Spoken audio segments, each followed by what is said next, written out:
का road map. पहले section में हम समझेंगे ब्रेन की बिजली यानी कि बेसिक न्यूरोफिजियोलॉजी, न्यूरॉन करंट कैसे जनरेट करता है और ब्रेन में नॉर्मल कम्युनिकेशन कैसे होता है। जब तक नॉर्मल नहीं समझोगे एबनॉर्मल समझ नहीं आएगा। फिर हम डिस्कस करेंगे सीजर की वजह यानी इसके कॉजेज और रिस्क फैक्टर्स क्या हैं। इस सेक्शन में हम एडवांस्ड पैथोफिजियोलॉजी को बहुत डिटेल में एक्सप्लोर करेंगे। आखिर सेल के लेवल पर, आयन चैनल के लेवल पर ऐसी क्या गड़बड़ होती है कि सीजर होता है। उसके बाद हम देखेंगे अलग अलग तरह के सीजर्स। सारे दौरे एक जैसे नहीं होते, उनको क्लासिफाई करना एंटी एपिलेप्टिक ड्रग सेलेक्ट करने के लिए सबसे ज़रूरी है। चौथा सेक्शन सबसे इंपॉर्टेंट है आपके लिए एज अ क्लिनिशियन, डायग्नोसिस और emergency action.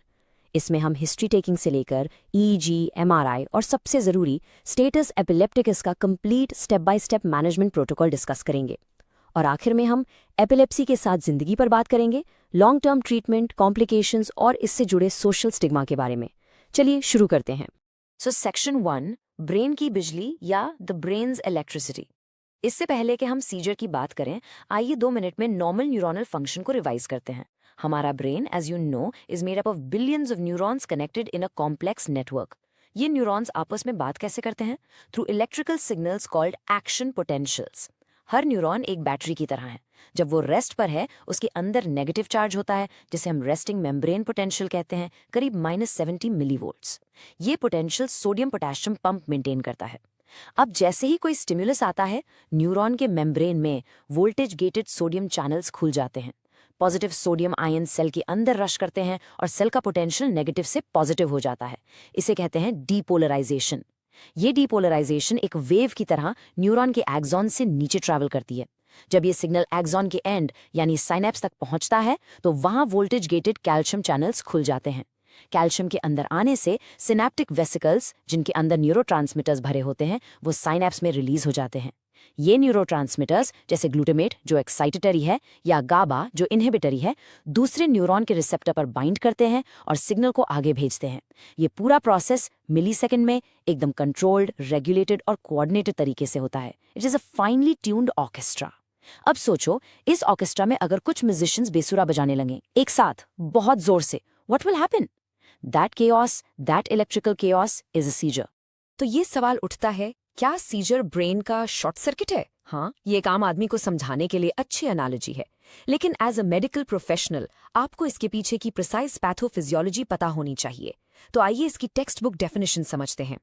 A seizure is a clinical manifestation of a paroxysmal, abnormal, hypersynchronous discharge of a population of cortical neurons. इस डेफिनेशन में 3 शब्द सबसे इंपॉर्टेंट है। पहला, paroxysmal। इसका मतलब है अचानक शुरू होता है और अचानक खत्म हो जाता है। It is an episode. दूसरा, एबनॉर्मल। ये नॉर्मल फिजियोलॉजिकल ब्रेन एक्टिविटी नहीं है, फायरिंग रेट बहुत ज्यादा हाई होता है। और तीसरा, सबसे इंपॉर्टेंट शब्द है हाइपरसिंक्रोनस। इसका मतलब है कि ब्रेन के एक हिस्से में बहुत सारे न्यूरॉन्स जो नॉर्मली अलग अलग टाइम पर फायर करते हैं, वो सब एक साथ एक रिदम में अनकंट्रोलेबली फायर करने लगते हैं। ये एक सिंक्रोनाइज्ड इलेक्ट्रिकल स्टॉर्म है। नॉर्मल ब्रेन फंक्शन में एक्साइटेशन और इनहिबिशन के बीच एक परफेक्ट बैलेंस होता है। सीजर तब होता है जब ये बैलेंस एक्साइटेशन की तरफ शिफ्ट हो जाता है। तो शॉर्ट सर्किट ठीक है, लेकिन the core concept is hyper excitability and hypersynchrony of neurons. ये 2 वर्ड्स आपको हमेशा याद रखने हैं। तो आइए इंटरनेशनल लीग अगेंस्ट एपिलेप्सी की फॉर्मल डेफिनेशन देखते हैं। A seizure is a transient occurrence of signs and/or symptoms due to abnormal, excessive or synchronous neuronal activity in the brain. इस डेफिनेशन में 2 चीजें क्रिटिकल हैं। पहला, ट्रांजिएंट, मतलब ये एक टेम्पररी इवेंट है, इसकी एक शुरुआत और एक अंत होता है। दूसरा, साइंस एंड और सिम्टम्स। ये इलेक्ट्रिकल डिस्चार्ज जिस एरिया में हो रहा है, उसके फंक्शन के हिसाब से पेशेंट को सिम्टम्स आते हैं। अगर डिस्चार्ज मोटर कॉर्टेक्स में है तो हाथ पैर में झटके आएंगे, यानी क्लॉनिक मूवमेंट्स। अगर डिस्चार्ज ऑक्सीपिटल लोब में है, जहां विजन प्रोसेस होता है, तो पेशेंट को लाइट्स फ्लैश करती हुई दिख सकती हैं। अगर टेम्पोरल लोब में है तो अजीब सी स्मेल आ सकती है या डेजावू की फीलिंग हो सकती है। इसीलिए सीजर की सेमियोलॉजी यानी उसके सिम्टम्स हमें ये क्लू देते हैं कि उसकी शुरुआत ब्रेन के किस हिस्से से हो रही है। अब थोड़ी सी एपिडेमियोलॉजी की बात करते हैं। Epilepsy is one of the most common serious neurological disorders. World wide इसके करीब 50 से 60 मिलियन पेशेंट्स हैं और हमारी कंट्री इंडिया में इसका प्रेवलेंस लगभग 1% यानी 10 per 1000 पॉपुलेशन है। इसका मतलब इंडिया में 1 करोड़ से ज्यादा लोग एपिलेप्सी के साथ जी रहे हैं। ये एक बहुत बड़ा पब्लिक हेल्थ प्रॉब्लम है जिसका एक सिग्निफिकेंट ट्रीटमेंट गैप भी है। अब आते हैं उस सवाल पर जो आपसे हर वाइवा में, हर एग्जाम में और हर क्लिनिकल राउंड में पूछा जाएगा। What is the difference between a seizure and epilepsy? बेटा, इसको बिल्कुल अच्छे से समझो, इसमें कोई कंफ्यूजन नहीं होना चाहिए। Seizure is an event, it is a symptom. Epilepsy is a disease. इसका मतलब क्या है, आइए क्लिनिकल एग्जाम्पल से समझते हैं। सिनेरियो 1, आपकी कैजुअलिटी में एक पेशेंट आता है जिसका blood sugar level 30 milligram DL है, यानी सिवियर हाइपोग्लाइसीमिया। उसको एक जनरलाइज्ड टॉनिक-क्लॉनिक सीजर होता है। आप उसे IV डेक्सट्रोज देते हैं, शुगर करेक्ट होता है और सीजर दोबारा नहीं होता। क्या ये एपिलेप्सी है? नहीं, this was a provoked seizure या अक्यूट सिम्टोमैटिक सीजर। इसका एक क्लियर इमीडिएट कॉज था। सिनेरियो 2, एक 25 साल का लड़का है जिसे पिछले 1 साल में 2 बार 6 महीने के गैप पर नींद में जनरलाइज्ड टॉनिक-क्लॉनिक सीजर हो चुका है। उसकी सारी ब्लड इन्वेस्टिगेशंस नॉर्मल है, MRI ब्रेन नॉर्मल है। क्या ये एपिलेप्सी है? Yes, this is epilepsy. According to the ILAE definition, epilepsy is diagnosed if one of the following conditions is met. 1. At least 2 unprovoked seizures occurring more than 24 hours apart. Unprovoked का मतलब है कि कोई immediate trigger जैसे hypoglycemia या alcohol withdrawal नहीं है। 2. One unprovoked seizure and a high probability of further seizures, typically greater than 60% over the next 10 years. ये रिस्क हम EEG या MRI फाइंडिंग्स के बेसिस पर डिसाइड करते हैं। या 3. Diagnosis of a specific epilepsy syndrome. So, to summarize, seizure एक घटना है और एपिलेप्सी उस घटना के बार बार होने की अंडरलाइंग प्रिडिस्पोजिशन या बीमारी है। क्लियर? ठीक है, अब हम आते हैं सेक्शन 2 पर, सीजर की वजह यानी इटियोलॉजी ऑफ सीजर्स। ये इलेक्ट्रिकल स्टॉर्म्स आखिर होते क्यों हैं? इनके पीछे क्या कारण है? सीजर्स के कॉजेज बहुत डाइवर्स हैं। ILAE ने एक नया क्लासिफिकेशन दिया है बेस्ड ऑन इटियोलॉजी, जिसमें 6 कैटेगरीज हैं: structural, genetic, infectious, metabolic, immune and unknown. एक क्लिनिशियन के लिए सीजर का अंडरलाइंग कॉज ढूंढना सबसे इंपॉर्टेंट स्टेप है, क्योंकि अगर आप कॉज को ट्रीट कर सकते हैं तो सीजर अपने आप कंट्रोल हो जाएगा। एक एग्जाम्पल देता हूं। एक पेशेंट है जिसे ब्रेन में न्यूरोसिस्टी सर्कोसिस यानी टेप फॉर्म का सिस्ट है, उसकी वजह से सीजर हो रहा है। उसका ट्रीटमेंट अलग होगा। एक दूसरा पेशेंट है जिसे एक जेनेटिक चैनलोपैथी की वजह से सीजर हो रहा है, उसका मैनेजमेंट बिल्कुल अलग होगा। इसलिए सिर्फ एंटी सीजर दवाई दे देना काफी नहीं है, we must investigate the why. पहले हम उन रिस्क फैक्टर्स की बात करते हैं जो ब्रेन को सीजर्स के लिए प्रोन बनाते हैं, यानी सीजर थ्रेशोल्ड को कम करते हैं। इसमें आते हैं significant traumatic brain injury, stroke, brain tumours, CNS infections जैसे मेनिंजाइटिस या इंसेफेलाइटिस, कुछ जेनेटिक कंडीशंस और मेटाबॉलिक प्रॉब्लम्स। अब हम इन कॉजेज को थोड़ा डिटेल में देखेंगे। Okay, let's dissect these causes. First, structural causes. यहाँ ब्रेन में कोई विजिबल स्ट्रक्चरल प्रॉब्लम है जिसे हम MRI पर देख सकते हैं, जैसे कि किसी पेशेंट को रोड ट्रैफिक एक्सीडेंट में हेड इंजरी हुई थी और उस जगह पर एक ग्लियल स्कार बन गया है। ये स्कार टिश्यू सराउंडिंग न्यूरॉन्स को इरिटेट करके सीजर्स कॉज कर सकता है। या एक एल्डरली पेशेंट को स्ट्रोक हुआ, उस स्ट्रोक के एरिया के आसपास के न्यूरॉन्स हाइपर एक्साइटेबल हो जाते हैं और सीजर्स शुरू हो जाते हैं। ब्रेन ट्यूमर्स, चाहे प्राइमरी हो या मेटास्टैटिक, कॉर्टेक्स को इरिटेट कर सकते हैं।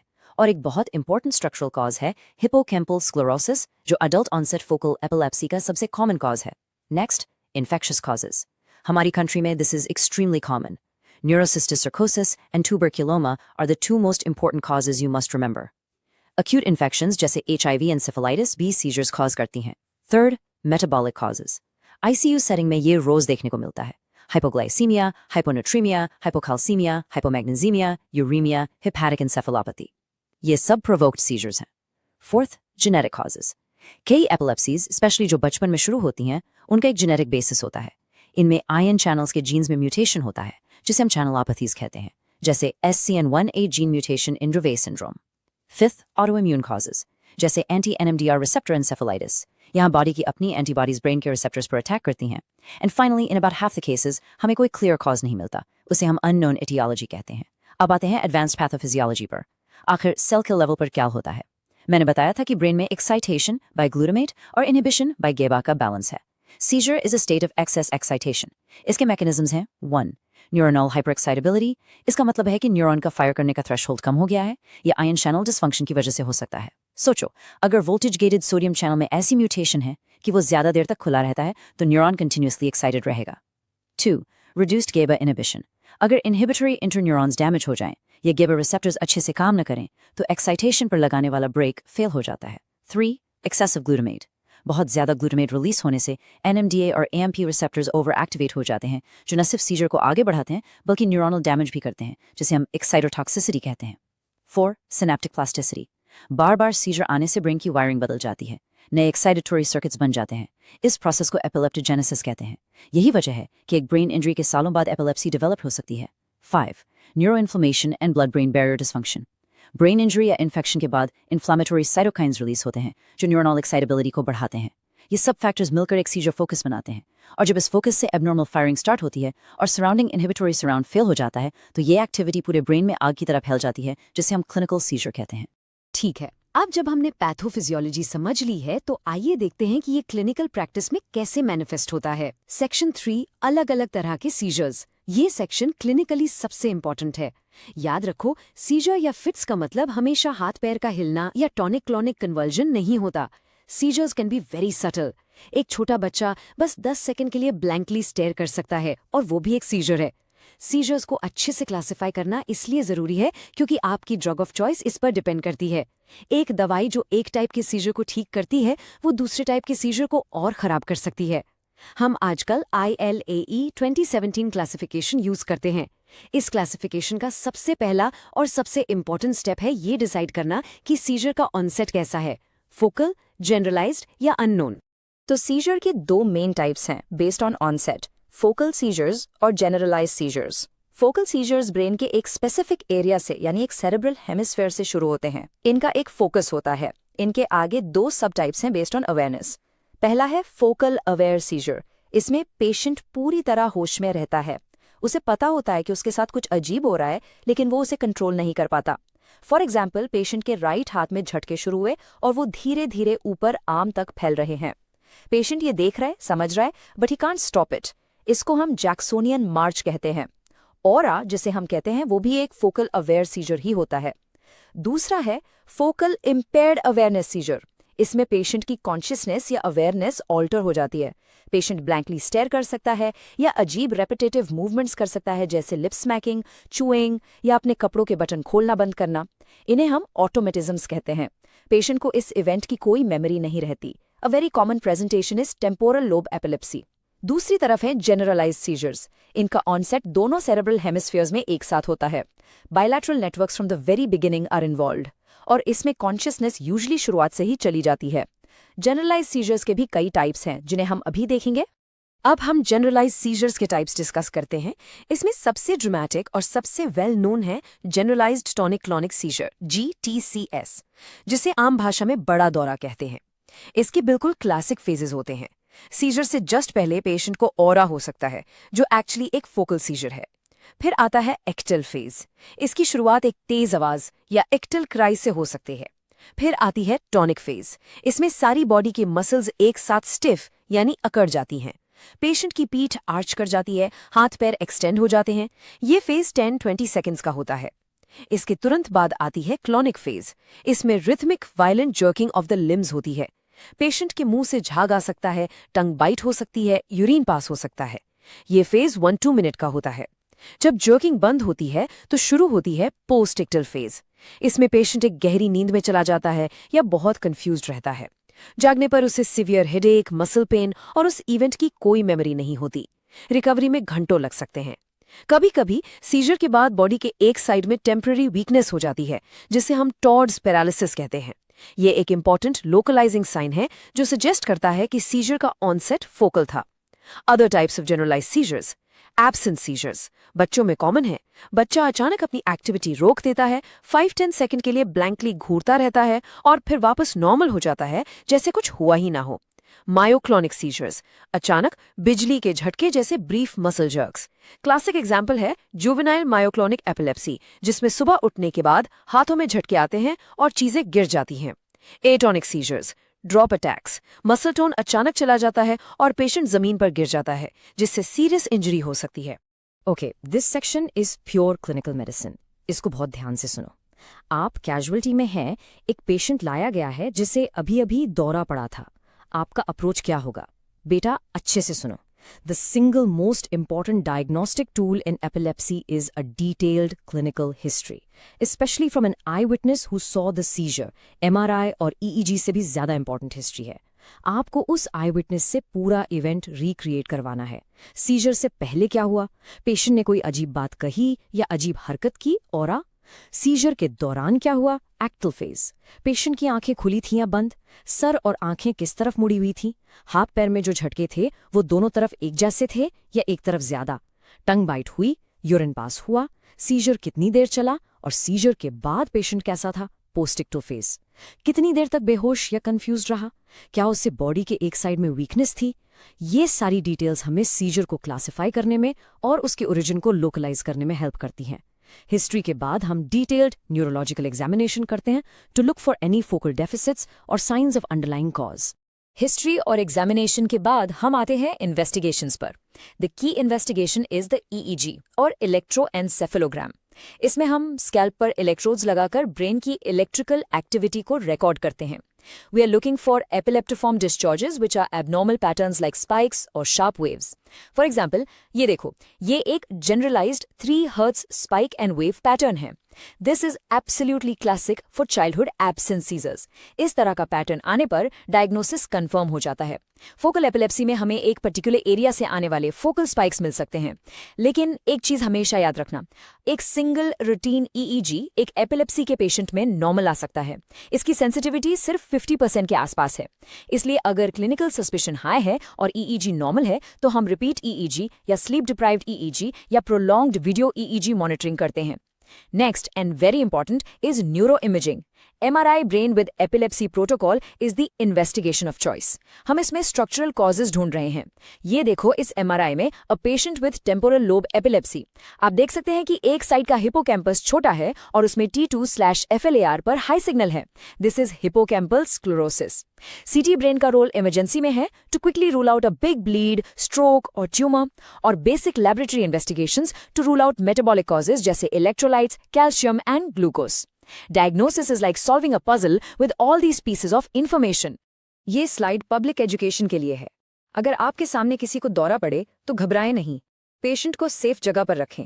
सिर के नीचे कुछ नरम चीज रखें, मुंह में कुछ न डालें. सीजर का टाइम नोट करें और जब झटके बंद हो जाएं, पेशेंट को करवट दे दें. अब हम बात करेंगे रियल न्यूरोलॉजिकल इमरजेंसी की, स्टेटस एपिलेप्टिकस. इसकी डेफिनेशन को अच्छे से याद कर लो. Operationally, status epilepticus is defined as a continuous seizure lasting more than 5 minutes or 2 or more seizures without full recovery of consciousness in between. पहले ये टाइम 30 मिनट होता था, अब 5 मिनट है. क्यों? क्योंकि एक्सपेरिमेंटल स्टडीज ने शो किया है कि 5 मिनट के बाद न्यूरोनल डैमेज शुरू हो जाता है. इसकी पैथोफिजियोलॉजी में क्या होता है? नॉर्मली जो सीजर को रोकने वाले मैकेनिज्म्स हैं वो फेल हो जाते हैं और सेल के सरफेस से इनहिबिटरी गाबा रिसेप्टर्स अंदर चले जाते हैं और एक्साइटेटरी NMDA रिसेप्टर्स बाहर आ जाते हैं. इससे सीजर सेल्फ सस्टेनिंग हो जाता है और बेंजोडायजेपिन्स का असर कम हो जाता है. इसलिए टाइम इज ब्रेन. इसका मैनेजमेंट एकदम प्रोटोकॉल ड्रिवन होता है. Step 1, 0 to 5 minutes. Stabilize the patient. This is your ABCs. Secure the airway. Give 100% oxygen. Check breathing. Establish IV access for circulation. Immediately check a random blood sugar. Step 2, 5 to 20 minutes. Initial therapy. The first-line drugs are benzodiazepines. The drug of choice is IV lorazepam, 0.1 milligrams kilogram, max 4 mg. If you don't have IV access, then IM midazolam. Step 3, 20 to 40 minutes. Second-line therapy. Agar seizure abhi bhi chal raha hai, then you must give a loading dose of a second anti-epileptic drug. Options are IV levetiracetam, IV fosphenytoin, or IV valproate. You must give the full loading dose. Common mistake is underdosing. Step 4, 40 to 60 minutes. Third line therapy. अगर इसके बाद भी scissor नहीं रुकता तो ये refractory status epilepticus है. Patient को इमीडिएटली ICU में शिफ्ट करना है, इंटुबेट करना है, और थर्ड लाइन एनेस्थेटिक एजेंट्स जैसे मिडाजोलैम इन्फ्यूजन या प्रोपोफॉल इन्फ्यूजन शुरू करनी है, guided by continuous EEG monitoring. Our goal is to stop both the clinical and the electrical seizure activity. तो हमने इमरजेंसी मैनेजमेंट सीख ली. अब आते हैं लॉन्ग टर्म मैनेजमेंट पर. एक बार पेशेंट स्टेबल हो जाए तो आगे का प्लान क्या है? The goal of long term treatment is simple. No seizures, no side effects. और इसके लिए हमारे पास है anti seizure medications, ASMs. The choice of ASM depends on many factors: seizure type, epilepsy syndrome, patient's age, gender, comorbidities, and drug side effect profile. These drugs work through several mechanisms. 1. Sodium channel blockade. Drugs like phenytoin and carbamazepine fast inactivated state of the sodium channel को stabilize करके high frequency firing को रोकते हैं. These are good for focal seizures. 2. Enhancement of GABA mediated inhibition. Drugs like benzodiazepines and barbiturates GABA A receptor की activity को बढ़ाते हैं. 3. Calcium channel blockade. Ethosuximide T type calcium channels को block करता है, इसलिए ये एब्सेंट सीजर्स में स्पेसिफिक है. 4. Some are broad spectrum, working on multiple mechanisms like valproate and levetiracetam. They are good for generalized epilepsies. हम हमेशा एक दवाई यानी मोनोथेरेपी से शुरू करते हैं, धीरे धीरे डोज बढ़ाते हैं. अगर एक दवाई से कंट्रोल नहीं होता तो दूसरी मोनोथेरेपी ट्राई करते हैं. अगर उससे भी नहीं होता तब हम कॉम्बिनेशन थेरेपी पर जाते हैं. और यहाँ पर आती है good news. With the right diagnosis and the right medication, epilepsy is a very treatable condition. This number, 69%, यानी लगभग 70% of patients with new onset epilepsy will become completely seizure-free with their first or second anti-seizure medication. This is a very hopeful statistic. The most important factor for success is medication adherence. Patient को रोज time पर दवाई लेनी है. लेकिन बाकी के 30% patients का क्या? इन पेशेंट्स को हम ड्रग रेजिस्टेंट एपिलेप्सी कहते हैं. इनके लिए हमारे पास एडवांस्ड ऑप्शंस हैं. अगर एमआरआई पर एक क्लियर फोकल लीजन है जैसे हिपोकैम्पल स्क्लेरोसिस, तो epilepsy surgery can be a cure. इसमें न्यूरोसर्जन उस सीजर फोकस को निकाल देता है. Temporal lobectomy for hippocampus sclerosis has a very high success rate. दूसरे ऑप्शंस में आते हैं न्यूरोमॉड्यूलेशन डिवाइसेस जैसे वेगस नर्व स्टिमुलेशन VNS. ये एक पेसमेकर जैसा डिवाइस है जो वेगस नर्व के थ्रू ब्रेन को स्टिमुलेट करके सीजर्स को कम करता है. और डीप ब्रेन स्टिमुलेशन DBS, जिसमें ब्रेन के अंदर इलेक्ट्रोड्स इम्प्लांट किए जाते हैं.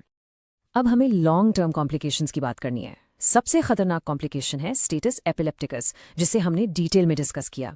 दूसरे कॉम्प्लिकेशंस हैं सीजर के दौरान गिरने से होने वाली इंजरीज, एस्पिरेशन निमोनिया और पोरली कंट्रोल सीजर से होने वाले कॉग्निटिव प्रॉब्लम्स.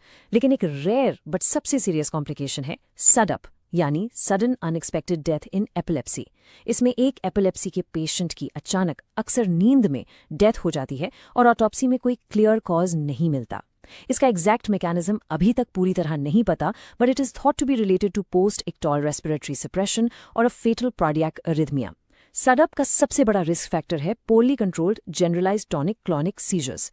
तो इसको रोकने का सबसे अच्छा तरीका क्या है? The best prevention for SUDEP is the best possible seizure control. हमें अपने पेशेंट्स को इसके बारे में काउंसिल करना है, उन्हें डराने के लिए नहीं बल्कि उन्हें एम्पावर करने के लिए, ताकि वो अपने ट्रीटमेंट को सीरियसली लें. आखिर में ये समझना ज़रूरी है कि एपिलेप्सी सिर्फ एक मेडिकल कंडीशन नहीं है. इसके साथ बहुत ज़्यादा सोशल स्टिग्मा जुड़ा हुआ है. इसकी वजह से लोगों को स्कूल में, जॉब में और शादी में भी प्रॉब्लम्स आती हैं. हमारा रोल एज अ डॉक्टर सिर्फ दवाई लिखना नहीं है, बल्कि पेशेंट और उनकी फैमिली को काउंसिल करना, उन्हें एजुकेट करना और उनकी हिम्मत बढ़ाना भी है. अब इस सारी नॉलेज को एक साथ लाने के लिए let's do a quick ICU case simulation.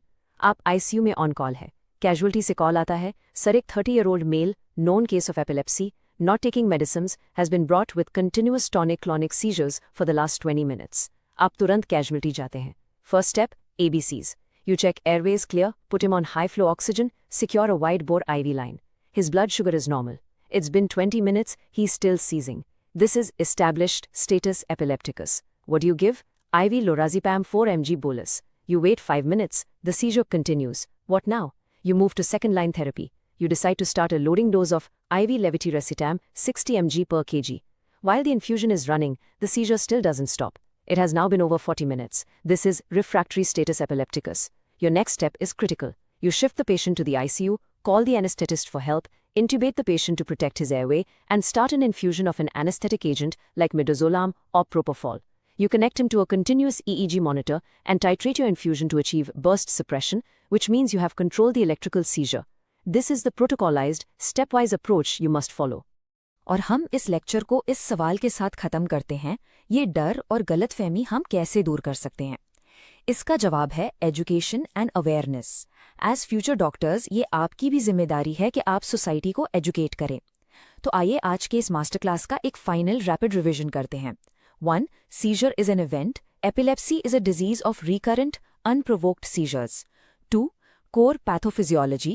is a shift in the brain's balance towards excitation and hypersynchrony. 3. Classification is based on onset, focal versus generalized. 4. History is the most important diagnostic tool.